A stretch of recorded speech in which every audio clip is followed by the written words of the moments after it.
are welcome on my channel Har Ghar English. Today we will discuss the story Rider to the Sea written by Jayam Singh. This is the complete story Riders to the Sea by Jayam Singh. Now we will discuss. Okay? आज हम जिस story को discuss करेंगे आपके साथ उस story का नाम है राइडर टू द सी। लिखने वाले हैं हमारे जयम सिंह। इस कंप्लीट स्टोरी को पढ़ने से पहले एक चीज़ मैं यहाँ पर आपके साथ क्लियर कर देती हूँ।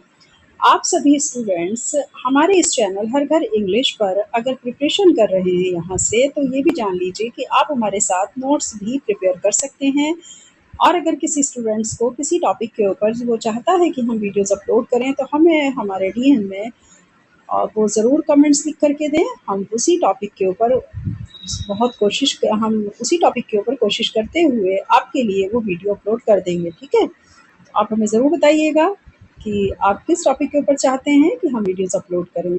इंग्लिश का अगर कोई भी टॉपिक आपको ऐसा लगता है जिसके ऊपर डिस्कशन होना चाहिए हमारे चैनल पर, तो आप हमें ज़रूर बताइए हमारे कमेंट्स बॉक्स में। एक चीज़ और, आप सब वीडियोस देख लेते हैं लेकिन वीडियो को लाइक सब्सक्राइब शेयर बिल्कुल नहीं करते हैं, साथ ही कमेंट्स भी नहीं देते हैं कि वीडियोस कैसी बनी है। अगर आप हमें हमारी अच्छाई बुराई का जो भी है वैल्यूएशन नहीं करेंगे तो हमें कैसे पता चलेगा कि हमारी वीडियोस कैसी बन रही हैं। तो आप हमें हमारी वीडियोस के बारे में ज़रूर बताइएगा कि हमारी वीडियोस कैसी हैं, आपको पसंद आती हैं कि नहीं, या हमें और क्या इम्प्रूवमेंट करने चाहिए। चलिए स्टार्ट करते हैं अब हम अपने राइडर्स टू द सी को।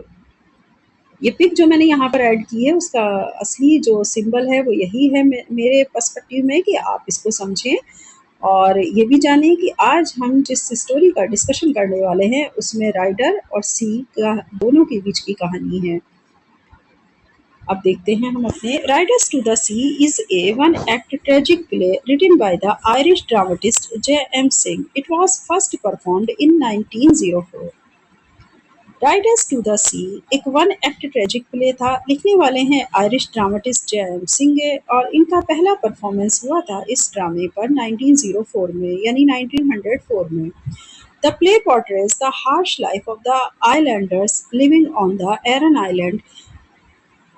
Island, who constantly struggle against the sea, which provides them food but also takes away their loved ones. The play portrays the harsh life. ये प्ले पूरी तरीके से पोर्ट्रेस करता है उस हार्श लाइफ को जो कि आइलैंडर्स पर अपना जीवन बिताते हैं, या जो आइलैंडर्स होते हैं उनका जीवन कैसा होता है। ये कहानी है एरन आइलैंड के ऊपर की, जो लगातार दिखाया गया है कि समुद्र के विरुद्ध वो हमेशा स्ट्रगल करते रहते हैं। Which provides them food but also takes away their loved ones. उन्हें खाने की तलाश में कभी कभी बहुत दूर भी जाना पड़ता है अपने प्यारों को छोड़कर। The play captures the deep sorrow and fatalism of human life through the experiences of one woman, Moria, who has lost almost all her family members to the sea. ये प्ले कैप्चर करता हुआ दिखाई देता है उस गहरे दुख को जो कि भाग्य ने दिया है मनुष्य के जीवन में, और मनुष्य के जीवन को भाग्य ने दिया है। तो ये कहानी एक ऐसी महिला की है, एक ऐसी औरत की है जिसका नाम है मौर्या। ये उसका खुद का पर्सनल एक्सपीरियंस रहा है कि जो उसे गहरे दुख मिले, उसने अपना सब कुछ खो दिया, अपनी पूरी फैमिली के मेंबर्स को इसी के वजह से, जो समुद्र था उसकी वजह से उसके सारे फैमिली मेंबर्स एक एक करके खो गए। ये ऐसी एक मौर्या नाम की जो महिला है उसकी एक्सपीरियंसेस की कहानी है। Okay, next paragraph is The story is set in a small cottage on an island off the west coast of Ireland. ये कहानी की जो सेटिंग है वो एक छोटे से स्मॉल कॉटेज से शुरू होती है जो कि एक आइलैंड के ऊपर है। ये island west coast of Ireland के ऊपर है, मतलब उसके पास है।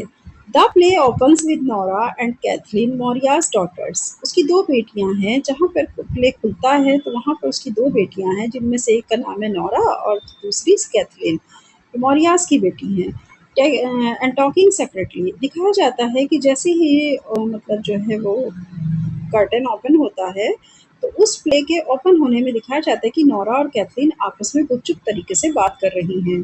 दे have received a bundle of clothes from the priest which might belong to their missing brother Michael. उन दोनों ने एक बंडल को रिसीव किया है। वो बंडल जो कि कपड़ों का है, देने वाले हैं उसको प्रेस्ट, और ये वो मिसिंग कपड़े हैं जो उनके भाई ब्रदर माइकल ने पहने थे, या उसके ये कपड़े हैं। Who was drowned at sea 9 days एगो। वो डूब चुका है 9 दिन पहले ही समुद्र के अंदर। They hesitate to open it in front of their mother, fearing it will confirm Michael's death. वे बहुत हिचकिचा रही हैं इस बात को अपनी माँ के सामने कहने से, क्योंकि वो डर रही हैं कि माइकल की डेथ कंफर्म हो जाएगी। Maurya, an old woman, has already lost her husband and 5 sons to the sea. Maurya, जो कि एक बूढ़ी औरत है, पहले ही अपने पति को खो चुकी है, अपने 5 बेटों को इसी समुद्र के अंदर खो चुकी है। अब सोचिए, उसका वही जो बेटा है एक और, जिसका नाम है माइकल, उसके डूबने की खबर भी अगर ऐसी माँ को दी जाएगी तो उसके दिल पे क्या गुजरेगी। इसलिए उसकी दोनों बेटियां अपनी माँ को ये बात बताने से डर रही हैं। And she anxiously waits for her only surviving son Bartley, who is preparing to go to the mainland to sell horses. पूरी तरह बहुत ज़्यादा उत्सुक है। देखिए, ये है ना, एंजियसली भी इसको बोला जा सकता है, और ये एंजाइटी से ही लिया गया है। तो शी एंजियसली वेट्स, वे बेसब्री से इंतज़ार कर रही है अपने केवल एक ही जीवित पुत्र का, जिसका नाम है बार्टली, जो तैयारी कर रहा है घोड़ों को बेचने के लिए मैनलैंड जाने की। तो मैनलैंड जाने के लिए घोड़े बेचने के लिए तैयारी कर रहा है, और वो उसका केवल एक ही जीवित पुत्र बचा है, जिसका वो बड़ी बेचैनी से इंतज़ार कर रही है कि वो आएगा, उससे मिलेगा। Moria tries to stop Bartley from going because the sea is rough and she has a feeling of bad luck. Maurya पूरी कोशिश करती है बाटले को रोकने की, और क्योंकि वो जानती है कि इस समुद्र ने हमेशा ही उसके भाग्य को धोखा दिया है, और साथ ही उसे अपनी बदनसीबी पर बहुत ज़्यादा ही इस बात को लेकर के दुख है कि इस समुद्र की वजह से उसके बहुत पूरा परिवार, यानी कि उसका पति, उसके बच्चे खो गए। But Bartley insist he must go to earn money for the family. लेकिन बार्टली पूरी तरीके से जोर देकर कहता है कि उसे जाना ही होगा पैसा कमाने के लिए, अपने परिवार के लिए। He says, "If I wait for the wind to stop, I will have no horses left to sell." उसका कहना है कि अगर हवा का बहाव रुक गया तो फिर वो अपने घोड़ों को नहीं बेच पाएगा। Despite his mother's fear, Bartley lives and Moriah laments her helplessness against fate. इसके बावजूद भी माँ का डर, जो मदर है उसको बहुत डर है कि बार्टली बचेगा कि नहीं। बार्टली लिव्स एंड, और इसके बावजूद भी जो बार्टली है वो छोड़कर जाने के लिए उत्सुक है, और मोरिया लेमंड्स, और इस तरह वो छोड़कर चला जाता है, और मोरिया पूरी तरह दुख में डूब जाती है, क्योंकि वो अपने आप को भाग्य के हाथों बिल्कुल असहाय पाती है। अब बार्टली भी चला गया है छोड़कर, क्योंकि उसको घोड़े बेचने थे। आफ्टर बार्टलेस डिपार्ट्स, जैसे ही बार्टले चला जाता है उसके बाद Catherine and Nora open the bundle quietly and find that the clothes do belong to Michael. Catherine और नोरा चुपके से वो बंडल खोलती हैं और उन कपड़ों को देखती हैं। ये वही कपड़े थे जो माइकल ने पहने हुए थे। They realise that their brother is truly dead. ये उनके लिए, ये वो दोनों इस सच्चाई को जान चुकी थी कि उनका भाई वास्तव में मर चुका है। When Moria returns after trying to give Bartley his bread for the journey, जब मौर्या वापस लौटता है जब मौर्या वापस लौटती है अपने बाटली को रोकने की कोशिश करते हुए, हालांकि वो चाहती थी उसका छोटा बेटा ना जाए, trying to give Bartley his bread for the journey. जब मौर्या वापस लौटती है बाटली को विदा करके, क्योंकि उसे बाटली को रास्ते के लिए खाना देना था, रोटियां देनी थी, इसलिए वो उसको पहले तो रोकती है, जब नहीं रोक पाती तो फिर वो बाटली को खाने के लिए, रास्ते के लिए रोटियां देती है। She tells her daughters that she saw the ghost of Michael riding behind Bartley on the red mare. वो अपनी दोनों बेटियों से बताती है कि मैंने उस वक्त देखा कि माइकल का भूत बाटले के पीछे बैठा हुआ था लाल घोड़ी पर। This vision makes her sure that Bartley will also die soon. इससे मुझे ऐसा प्रतीत होता है, या ये मुझे ऐसा लग रहा है जैसे कि ये भी पक्का है कि बार्टली भी जल्दी ही मर जाएगा।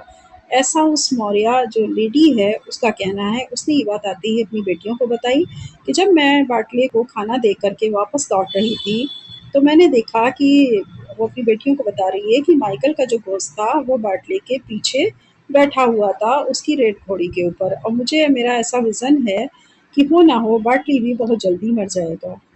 As predicted the man of the village soon arrive carrying Bartley's dead body. जैसे ही उसने भविष्यवाणी की तभी उसने देखा कि गांव के कुछ लोग जो कि जल्दी ही बाटली की डेड बॉडी को लेकर के आ रहे थे। He has he has been thrown into the sea by his horse and drowned. उन्होंने बताया कि किस तरह से बाटली के घोड़े को और बाटली को समुद्र ने डुबो दिया। Moria is heartbroken, but she finally accepts her fate with calm resignation. Moriya का दिल टूट गया, लेकिन अंततः उसने एक्सेप्ट कर लिया है अपने दुर्भाग्य को और एक खामोशी, एक शांति दिखाने की कोशिश की। She realizes that now she has nothing left to lose, as all her sons and husband are gone. वो ये महसूस करती है कि अब उसके पास कुछ भी नहीं है खोने के लिए। उसके सभी बेटे और हस्बैंड तो हो चुके हैं, जा चुके हैं। In her final speech, she prays that they all may rest in peace and that the sea can no longer harm her. Last में जब वो एक स्पीच देती है और प्रार्थना करती है कि मेरे सभी बेटों और मेरे पति को स्वर्ग में शांति प्राप्त हो, और साथ ही वो कहती है कि अब ए समुद्र, अब तुम मुझे कोई और आगे नुकसान नहीं पहुंचा सकते, क्योंकि अब मेरे पास नुकसान पहुंचाने के लिए कुछ भी नहीं बचा। Moria says, they are all gone now and there is not anything more the sea can do to me. No man at all can be living forever and we must be satisfied. और यह कहती है, वो सभी जा चुके हैं अब कुछ भी नहीं है इसके अलावा मेरे पास।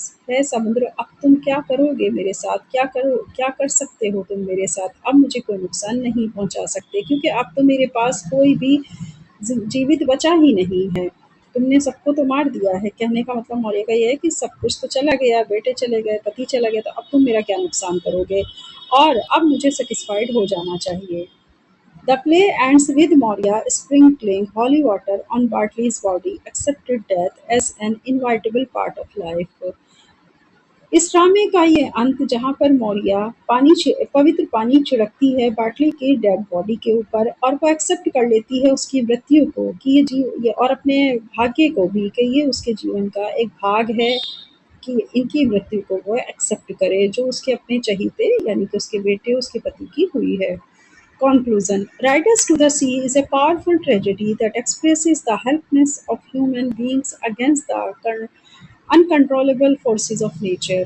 राइडर्स टू द सी एक पावरफुल ट्रेजेडी है जो ये हमें अभिव्यक्त करते हुए दिखाई दे रही है कि किस तरह एक मनुष्य असहाय हो जाता है अपने नीतियों के दबाव के नीचे आकर के, चीज़ें उससे नियंत्रण के बाहर हो जाती हैं।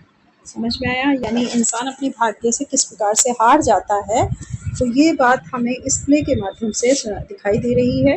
क्योंकि ये एक ट्रेजेडी प्ले है, आप देख रहे हैं, तो Riders to the Sea is a powerful tragedy जो ये एक्सप्रेस करती है कि किस तरह मनुष्य असहाय हो जाता है अपने दुर्भाग्य के हाथों, या उसका भाग्य किस तरह जो है परिस्थितियों को मनुष्य के हाथ से नियंत्रण के बाहर कर देता है। It sings deep sympathy for the Irish peasant life and his poetic presentation of suffering, faith and acceptance.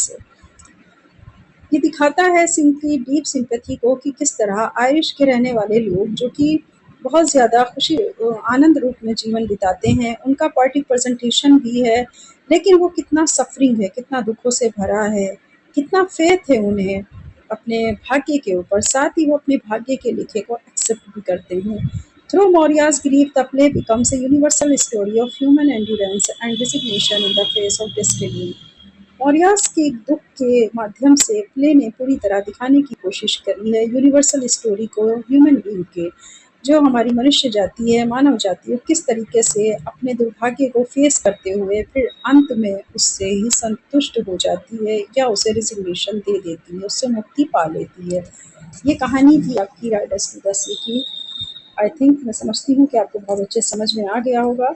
ये स्टोरी बहुत अच्छी है, इसको अगर आप इस तरह से पढ़ेंगे और इसको समझने की कोशिश करेंगे, नोट डाउन करना चाहते हैं नोट डाउन कर लीजिए। ये स्टोरी प्लस इसका जो मतलब थीम है उसको बहुत अच्छी तरीके से लर्न कर लीजिए। अगर आप स्टोरी भी याद कर लेते हैं तो भी आपके लिए ये बहुत ही ज़्यादा हेल्पफुल होने वाली है एग्ज़ाम में।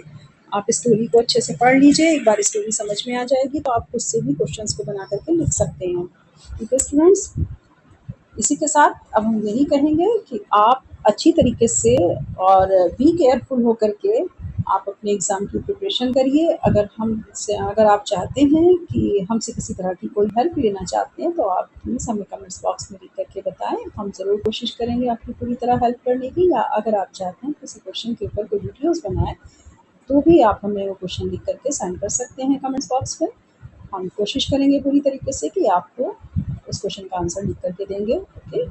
साथ ही मैं आपसे यही कहना चाहूँगी कि आप लोग इस चैनल को ज़्यादा से ज़्यादा लाइक, सब्सक्राइब, शेयर करिए, ताकि ज़्यादा स्टूडेंट्स तक इस चैनल पहुँचे और उनका जो लॉन्ग क्वेश्चन लिखने की प्रॉब्लम है वो सॉल्व हो सके। ओके डियर स्टूडेंट्स, चलिए इसी के साथ अब हम आपको कहते हैं ऑल द बेस्ट।